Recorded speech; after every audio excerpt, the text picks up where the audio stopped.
Hoje, dia 1º de maio, Dia do Trabalho, a Ampul Brasil convida a professora Isabel Bilhão, da Unicinos, para contar um pouco sobre as comemorações dessa data, tanto no mundo quanto no Brasil. Então, aproveitem!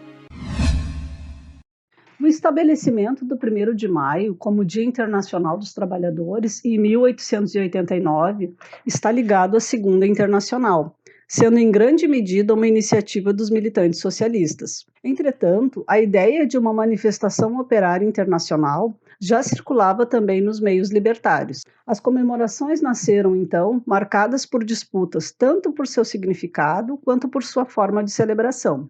No Brasil não foi diferente. As primeiras celebrações da data ocorreram por iniciativa de militantes socialistas e foram realizadas na cidade do Rio de Janeiro a partir de 1891. Elas mantinham uma postura de festividade, protesto e homenagem aos trabalhadores, e não raras vezes tornavam-se atos patrióticos em apoio à jovem república. Nas principais cidades do país, ocorriam desfiles operários que intercalavam bandas musicais, moças trajando vestes que simbolizavam as aspirações operárias, especialmente liberdade, justiça social e redução das horas de trabalho, grupos carregando estandartes das diversas organizações presentes e famílias operárias. Durante as comemorações, as lideranças proferiam discursos em praças públicas e senhoritas declamavam poesias de exaltação ao trabalhador. Nas décadas iniciais do século XX, com o crescimento da influência anarquista no movimento operário nacional, o 1º de maio passou a ser apresentado como dia de greve geral revolucionária e como dia de luto,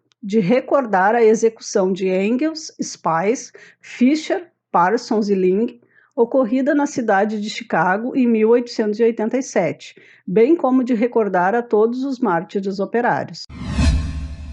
As festividades socialistas e republicanas passaram então a coexistir com os mítins anarquistas, e a partir dos anos 1920, as manifestações organizadas pelas lideranças comunistas passaram a expressar tanto a necessidade de mostrar a coesão e a força política do operariado, sob a orientação do PCB, quanto a possibilidade de ampliar alianças com lideranças de outras correntes, tornando-se um momento de demonstrar o alcance da política de frente ampla. Mas além das disputas entre si, as lideranças operárias também precisaram competir com o governo, com os empresários e com a Igreja Católica pela definição da data, como Dia do Trabalho ou do Trabalhador, como feriado ou dia de greve. Essa tendência acentuou-se quando, em 1924, o governo Arthur Bernardes decretou sua transformação em feriado nacional, definindo-o como dia de exaltação ao trabalho ordeiro e útil. As comemorações católicas do 1º de maio se iniciaram em 1929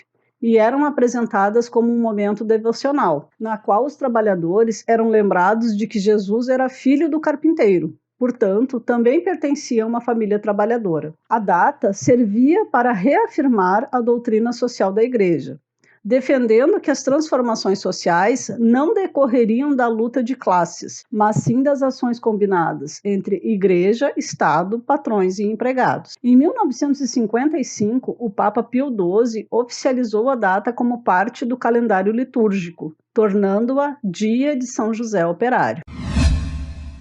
O governo instituído pelo movimento conhecido como Revolução de 30 manteve a data como feriado, e a partir de 1936 as celebrações passaram a fazer parte do calendário cívico nacional, sendo organizadas pelo Ministério do Trabalho, juntamente com o Departamento de Imprensa e Propaganda.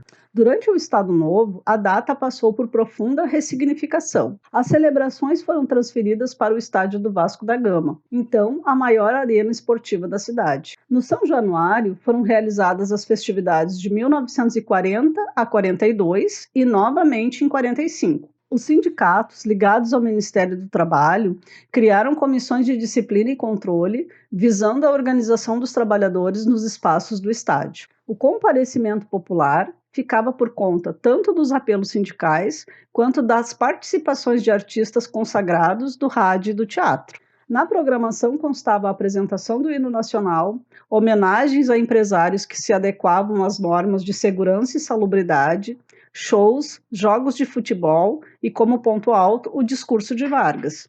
no qual aproveitava para anunciar decretos atendendo antigas demandas dos trabalhadores, apresentando-os como atos de generosidade e de justiça do seu governo.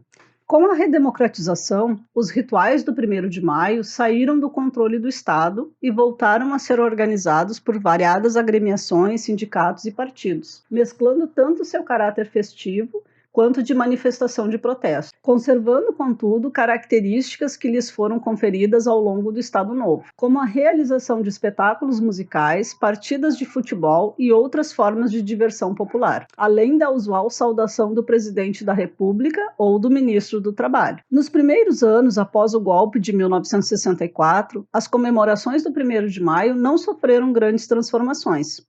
Entretanto, os sindicatos já haviam passado por intervenção e tiveram suas diretorias cassadas.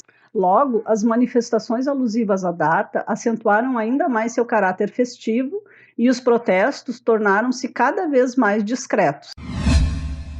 Já em 1967, as comemorações do 1º de maio ocorreram sob ostensiva vigilância policial, não sendo mais permitidas passeatas ou manifestações. Em contrapartida, a imprensa intensificou os relatos de compra por parte do Ministério do Trabalho de ingressos para partidas de futebol, disputadas por equipes reconhecidas nacionalmente e pela seleção brasileira contra seleções estaduais. Os ingressos eram distribuídos aos sindicatos, que os repartiam entre seus filiados.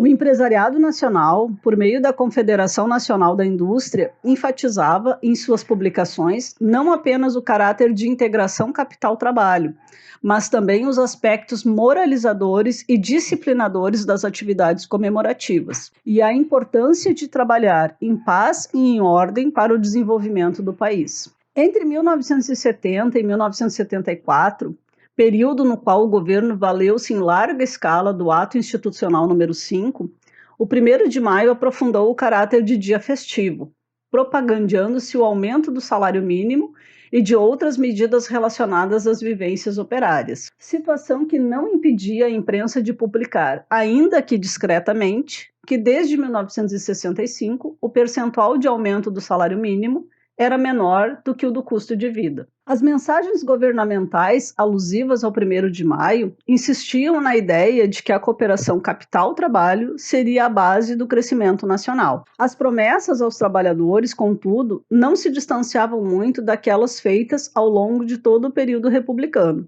em especial a que previa a aquisição da casa própria. Assim, a data também se tornou um momento propício à difusão dos projetos do recém-criado Banco Nacional de Habitação. Entre os anos de 1975 e 1978, durante o governo de Ernesto Geisel, com o início do processo de abertura lenta, gradual e segura, aumentaram as notícias relacionadas à defasagem salarial e ao aumento inflacionário.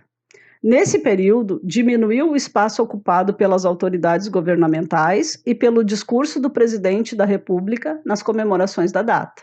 No 1º de maio de 1979, a imprensa informou que João Batista Figueiredo não participaria de nenhum ato ou solenidade em comemoração ao 1º de maio, e que seu discurso em saudação aos trabalhadores seria transmitido em cadeia nacional naquela noite. Na mesma noite, também seria transmitido em cadeia nacional um show organizado pelo Centro Brasil Democrático, contando com Chico Buarque, Gal Costa, Vinícius de Moraes, Toquinho, João Bosco, Cartola, Paulinho da Viola. O ano de 1979 marcou, nesse sentido, o início de um envolvimento cada vez mais amplo e generalizado de grupos sociais, os mais heterogêneos, com a realização de celebrações e com a defesa de variados significados, ora complementares, ora antagônicos para a data. Em São Bernardo do Campo, São Paulo, mais de 30 mil pessoas compareceram à Missa do Trabalhador, celebrada pelo bispo diocesano de Santo André, Dom Cláudio Umes. O ponto alto foi a leitura realizada por Vinícius de Moraes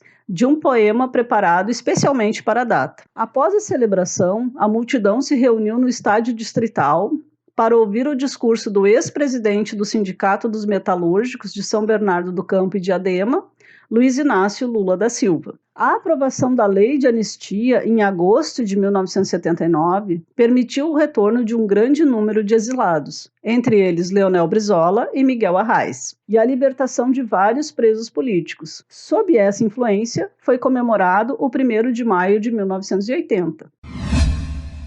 Em abril de 1980, uma greve havia paralisado as indústrias metalúrgicas do ABC durante mais de um mês, provocando uma escalada repressiva que levou à ocupação militar de São Bernardo, à interdição dos sindicatos e à prisão de Lula e mais 29 líderes sindicais enquadrados na Lei de Segurança Nacional. Essa situação contrastava com as promessas de abertura política por parte do governo. As manifestações nas principais cidades do país defenderam a libertação dos presos e propuseram medidas concretas de apoio ao movimento. O ano de 1980 caracterizou-se pelo crescimento do número de atentados por parte de grupos militares contrários ao processo de distensão política. Isso se refletiu no 1º de maio de 1981. Naquele ano, o ponto alto das comemorações foi um show no Rio Centro. Com vários artistas consagrados e ingressos a preços populares, o espetáculo contou com a presença de 20 mil pessoas. Mas, por pouco, não se transformou em uma imensa tragédia. 2 bombas seriam colocadas na plateia por um sargento e um capitão do 1º Exército. Um dos artefatos explodiu dentro do carro em que eles estavam,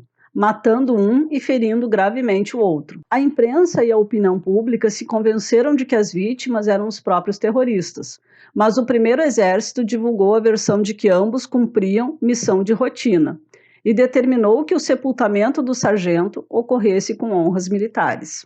O 1º Exército fez seu próprio inquérito, concluindo que os 2 militares haviam sido vítimas de uma armadilha ardilosamente colocada no carro do capitão. Em entrevista ao Jornal do Brasil, em 1991, Figueiredo reconheceu que o atentado do Rio Centro fora obra de militares, apontando um inquérito arquivado pelo Supremo Tribunal Militar. Figueiredo alegou que não interveio no trabalho da Justiça em nome da independência dos poderes.